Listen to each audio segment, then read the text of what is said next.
Hello viewers, मैं हूं कौशल शर्मा। आपका स्वागत है कौशल शर्मा के इस यूट्यूब चैनल पर।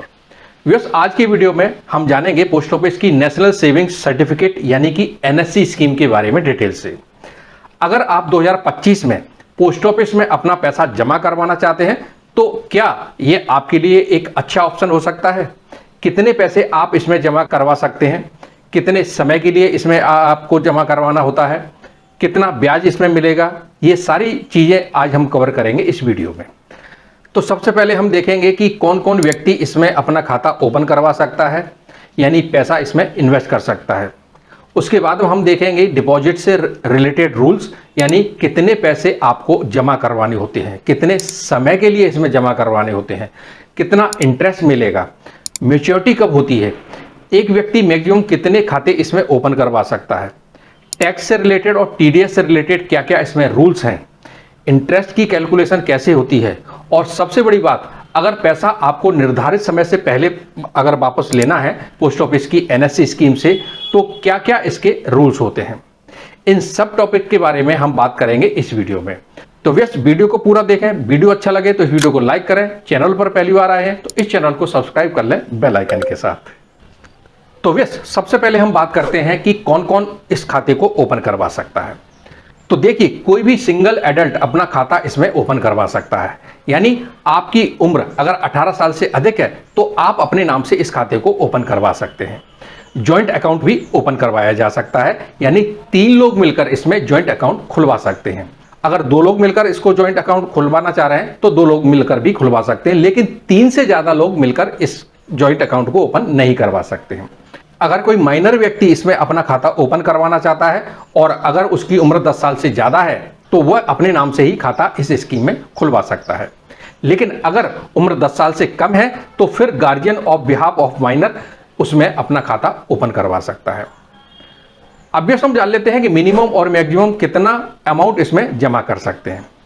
तो कम से कम आपको इसमें 1000 रुपये जमा करवाना होता है और ज़्यादा से ज़्यादा यानी कि मैक्सिमम डिपॉजिट आप जितना करना चाहें उतना कर सकते हैं। तो मैक्सिमम की ऐसी कोई लिमिट नहीं है, यानी कितना भी पैसा आप इसमें जमा कर सकते हैं। लेकिन एक बात का आपको ध्यान रखना है कि पैसा एक बार में ही आपको इसमें जमा करना है।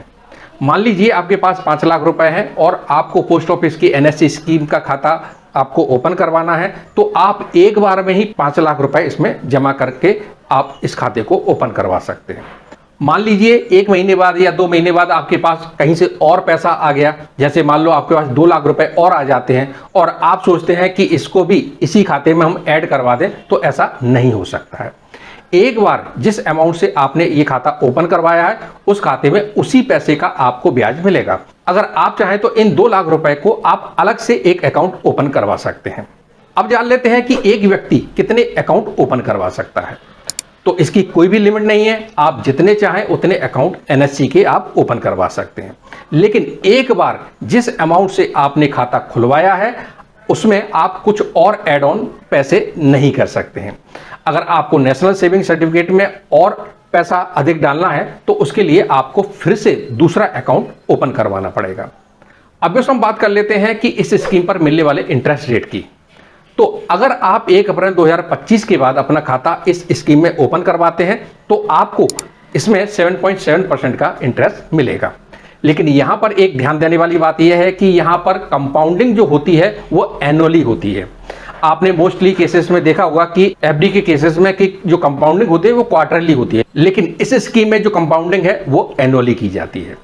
तो यह इंटरेस्ट का जो पैसा बनेगा ये आपको मैच्योरिटी पर मिलेगा, यानी जितना पैसा आपने जमा किया था और उसका जितना ब्याज मिला है वह जब यह स्कीम मैच्योर होगी तब आपको वापस मिलेगा आपके खाते में। बीच में मंथली, क्वार्टरली, ईयरली आपको कोई भी इंटरेस्ट नहीं मिलेगा। इंटरेस्ट और आपका प्रिंसिपल अमाउंट जब स्कीम मैच्योर होगी तभी आपको मिलेगा। अब हम बात कर लेते हैं मैच्योरिटी रूल्स की। जैसा कि आपको बताया कि पैसा आपको एक साथ जमा करना है, लेकिन ये वापस कब मिलेगा? तो ये वापस मिलेगा आपको 5 साल के बाद, यानी ये जो स्कीम होती है वो 5 साल की होती है। 5 साल के बाद आपको आपका प्रिंसिपल अमाउंट और जो इंटरेस्ट बनता है वो इंटरेस्ट आपके खाते में जमा कर दिया जाएगा, यानी आपको दे दिया जाएगा। बात करें अगर टैक्स रूल की और टैक्स बेनिफिट की, तो इस स्कीम में आप जितना भी पैसा जमा करते हैं उसमें आपको 1.5 लाख रुपए तक की डिडक्शन मिल जाती है अंडर सेक्शन 80C के तहत एक फाइनेंशियल ईयर में। तो जो इसका इंटरेस्ट होता है वो टैक्सेबल होता है, लेकिन आपको पता ही होगा कि न्यू टैक्स रिजीम में अभी 12 लाख रुपए तक की इनकम पर कोई भी टैक्स नहीं है। तो अगर आपकी इनकम यह जो इंटरेस्ट मिल रहा है इसको मिला के 12 लाख रुपए से कम है तो इस केस में ये आपके लिए टैक्स फ्री हो गई है। इसके अलावा मैच्योरिटी पर मिलने वाला जो अमाउंट है उस पर किसी भी प्रकार का टीडीएस भी नहीं काटा जाता है। अब हम बात कर लेते हैं कि अगर आपको 5 साल से पहले अगर इसमें जमा किए गए पैसे की जरूरत पड़ जाए तो क्या आप इस स्कीम को 5 साल से पहले बंद करवा सकते हैं? तो व्यस आप इस स्कीम को 5 साल से पहले बंद नहीं करवा सकते हैं। सिर्फ कुछ विशेष कंडीशन है, सिर्फ उन्हीं कंडीशन में ही इस स्कीम को 5 साल से पहले बंद करवाया जा सकता है। तो वो कंडीशन है कि किसी कारण कोर्ट का ऑर्डर हो जाता है तो आप इसको बंद करवा सकते हैं, या फिर अकाउंट होल्डर की मृत्यु हो जाती है तो आप इसको बंद करवा सकते हैं। तो बस यही कंडीशन है जिसमें आप 5 साल से पहले इस अकाउंट को बंद करवा सकते हैं। नॉर्मल कोई इमरजेंसी हो गई है या कोई बीमारी है या आपको पैसे की जरूरत पड़ गई है तो आप इस स्कीम को बंद नहीं करवा पाएंगे। और अब अगर बात करें पार्शियल विड्रॉल की, तो व्यस इस स्कीम में से समय से पहले पार्शियल विड्रॉल भी नहीं कर सकते हैं। इसके अलावा एनएससी के अगेंस्ट में आप लोन लेना चाहें तो लोन भी आप नहीं ले सकते हैं। अब अगर मान लीजिए कि अकाउंट होल्डर की मृत्यु हो गई है तो इस केस में नॉमिनी के पास क्या क्या ऑप्शन होते हैं? तो नॉमिनी के पास यहां पर 2 ऑप्शन होते हैं। वह चाहे तो अकाउंट को कंटिन्यू करवा सकता है और अगर वो चाहे तो उस अकाउंट को बंद करवा सकता है। तो वैसे ये तो हो गई एनएससी के बारे में बेसिक जानकारी। अब हम बात कर लेते हैं एक बार इंटरेस्ट के कैलकुलेशन की कि कितना पैसा इसमें जमा करोगे तो आपको कितना इसमें पैसा वापस मिलेगा। तो देखिए, आप जो अपनी मिनिमम इन्वेस्टमेंट है यानी कि 1000 रुपए से इस खाते को अगर आप ओपन करवाते हैं पोस्ट ऑफिस की नेशनल सेविंग सर्टिफिकेट में तो 5 साल के बाद आपको कितना पैसा मिलेगा? तो व्यस 5 साल के बाद आपको जो मिलेगा वो 1449 रुपए मिलेंगे। वहीं मान लीजिए आपने अगर 5000 रुपए से इस स्कीम में खाता ओपन करवाया है तो आपको पैसे मिलेंगे 7245 रुपए। अगर आपने इस स्कीम में 1 लाख रुपए डिपॉजिट किए हैं तो 5 साल बाद आपको मिलेंगे 1,44,900 रुपए। वहीं अगर आपने इसमें 10 डिपॉजिट किए हैं तो 5 साल बाद इसमें आपको मिलेगा 14,49,000 रुपए। और अगर 30 लाख रुपए इसमें आप डिपॉजिट करते हैं तो 5 साल बाद इसमें आपको मिलेगा 43,47,101 रुपए। वहीं इसमें अगर आप 30 लाख से भी ज्यादा यानी कि 40 लाख रुपए इसमें डिपॉजिट करते हैं तो एनएससी स्कीम में आपको 5 साल के बाद इसमें मिलेंगे 17,96,135 रुपए।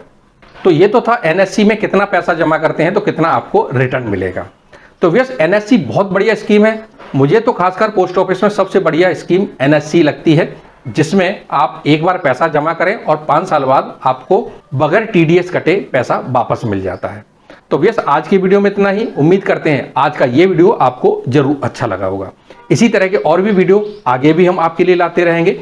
अगर ये वीडियो आपको अच्छा लगा तो इस वीडियो को लाइक करें, शेयर करें दूसरों के लिए, जिससे कि इसका नॉलेज दूसरों को मिले। अभी तक आपने हमारे इस चैनल को सब्सक्राइब नहीं किया है तो नीचे दिए गए सब्सक्राइब बटन को प्रेस कर लें बेल आइकन के साथ, जिससे जब भी हम नया वीडियो बनाएंगे तो उसका नोटिफिकेशन सबसे पहले आपको मिल जाया करेगा। और वीडियो से संबंधित कोई भी प्रश्न हो या कोई भी सुझाव हो तो हमें कमेंट जरूर करें। वीडियो देखने के लिए बहुत बहुत धन्यवाद। जय हिंद।